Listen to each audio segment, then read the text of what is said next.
Today, I want to share what is possibly the most profound thing that I have learnt about myself and how I use this lesson almost every day of my life. Wow, that was quite a claim. I hope that my explanation around thoughts and facts does this topic justice and that you can see just how useful it can be in your life. Our brains are rarely at rest. Anybody who has tried meditation will know how hard it is to quieten your thoughts. Estimates on how many thoughts we have in a day vary widely, with researchers claiming numbers in the range of 15,000 to 70,000 thoughts every day. Now, even at the low end, that's an awful lot of thoughts for us to process. And that's the point.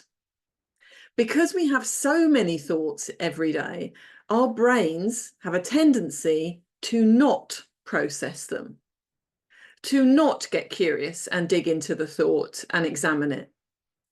Our brains like to short circuit this hard work and take the route of least resistance. And that means accepting our thoughts as facts. The thing is, thoughts are not facts. They are just thoughts.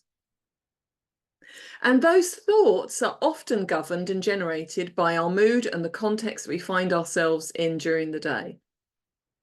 So let me give you a simple example.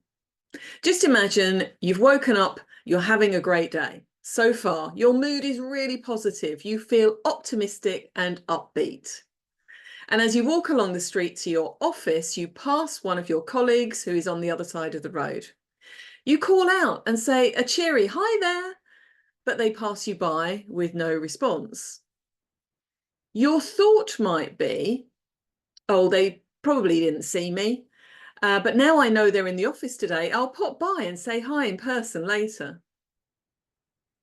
Now imagine you're not having such a great day. In fact, you started your day really badly and your mood is low.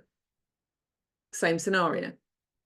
As you walk along the street to your office, you pass one of your colleagues who is on the other side of the road. You call out, but they pass you by with no response.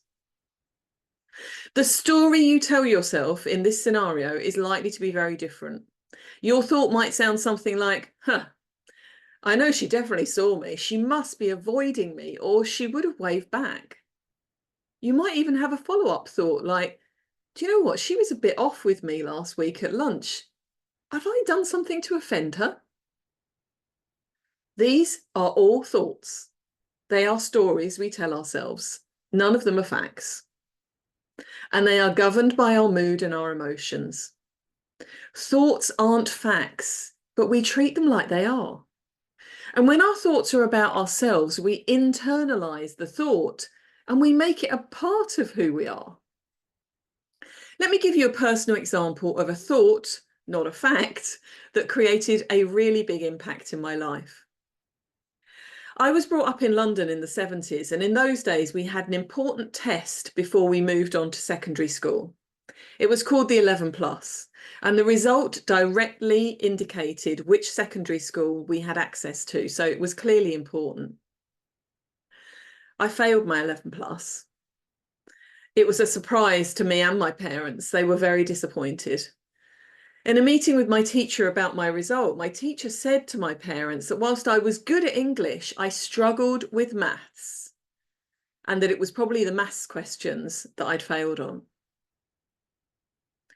Little did I know how much I would take that comment to heart and how much that thought would come back to haunt me for decades. That thought, I'm not good at maths, became a fact to me, and it guided my behaviour, my decisions, and my self-worth around that subject. For years, I avoided meetings involving budgeting and financials at work. Instead, I would pore over figures on a spreadsheet by myself, double and triple checking my understanding and trying to second guess the mistakes that I might make. I dodged making marketing decisions, afraid that my struggle with maths would lead to another failure. This affected my confidence, and people around me noticed my anxiety as I got more senior in the organisation. That is, the people who knew me well. I didn't even know myself that it was that one failure and that one comment all those years previously that had created that thought on repeat: you're not good at maths. And this became my truth. It took a conversation with my coach years later to get to uncover this and expose it for what it was: a thought and not a fact. My coach helped me to see that there was, in fact, plenty of evidence to the contrary of this thought. Yes, okay, I failed my 11 plus. We don't know whether it was the maths that held me back in that exam. And after that, I passed all my other maths exams and I achieved a very decent score in my maths O level at 16.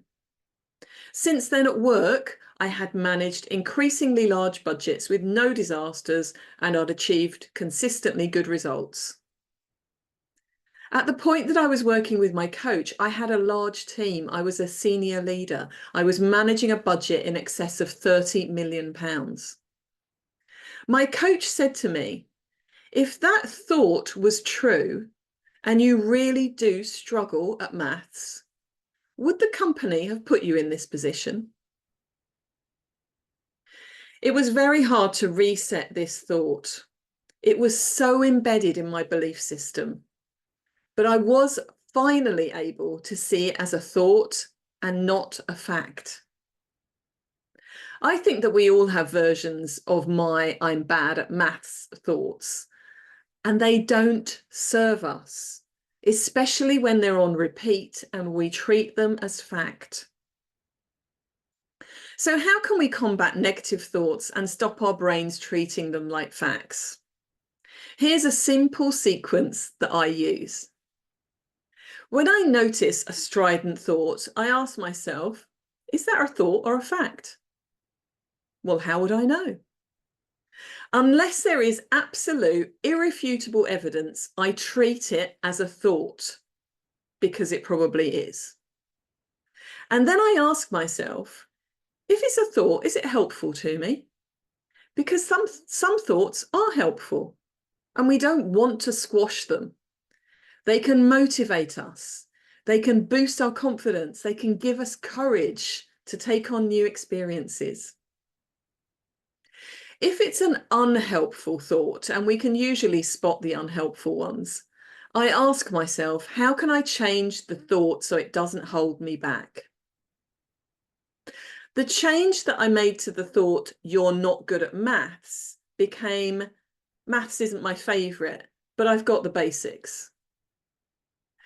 My brain didn't waste time rejecting this because there was plenty of evidence for me to believe it, and it wasn't an outlandish claim. It was enough of a reframe, though, for me to start building confidence back into my approach to budgeting and finance. And today, after a lot of practice, I am no longer plagued by this recurrent thought. So this is the lesson that has had such an impact on my life. Thoughts are not facts, so let's not treat them like they are. Instead, let's get curious about our thoughts, because after all, they're just our brain trying to make sense of the world in a very imperfect way. I hope that this lesson helps you as much as it has helped me.